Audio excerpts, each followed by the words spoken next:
They did the same thing at President Kennedy's funeral almost 60 years ago. Were you here then? Right where you're standing, darling, Nana said, wiping her eyes with a handkerchief. I remember it like it was yesterday, just as tragic as today.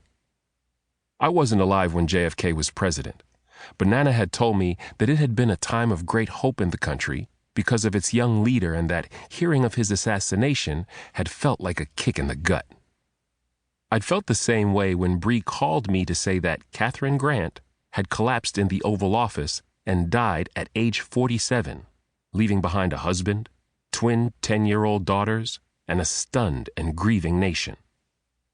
President Grant had been among the rarest of creatures in American politics, someone who actually managed to bring opposing sides together for the benefit of the country, and she'd done it by sheer force of her empathetic personality, her piercing brilliance, and her self-deprecating wit. A former U.S. Senator from Texas, Grant had won the White House in a landslide, and there'd been a real feeling of optimism in the country, a belief that the gridlock had ended, that politicians on both sides of the aisle were finally going to put their differences aside and work for the common good. And they had, for 368 days. 72 hours after celebrating her first year in office, President Grant had been meeting with her military advisors when she suddenly complained of dizziness and seemed confused, then fell to the floor behind her desk. She died within moments. Her doctors were stunned. The late president had been in top physical condition, and she had passed a rigorous physical exam with flying colors not 2 months before.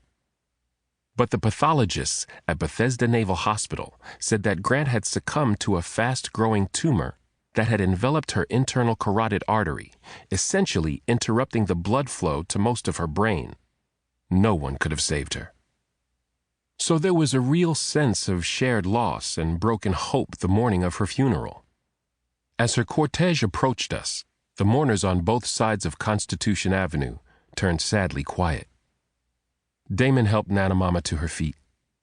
Bree and I came to attention, and I had to fight against the emotion that built in my throat as Grant's coffin rolled by and the black riderless horse pranced and reared in the bitter cold air.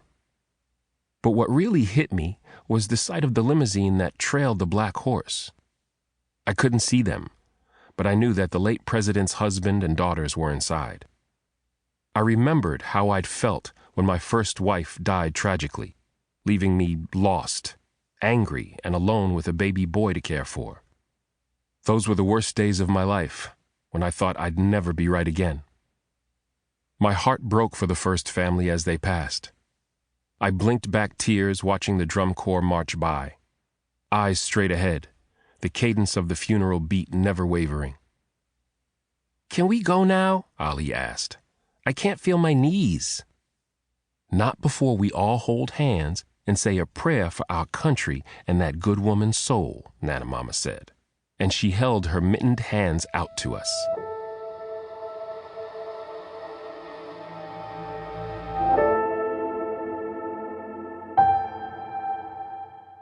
Part 1. 5 days later. Chapter 1. Snow fell as Sean Lawler slipped into a narrow alley in Georgetown. A ruddy-skinned man with a salt-and-pepper beard and unruly hair. Lawler was dressed in dark clothes, gloves, and a snap-brimmed cap with the air flaps down. As he moved deeper into the alley, he knew he was leaving tracks in the snow, but didn't care. Forecasts were calling for 6 inches before dawn, and he planned to be finished and gone long before the storm ended. Lawler padded to the rear gate of a beautiful old brick townhouse that faced 35th Street.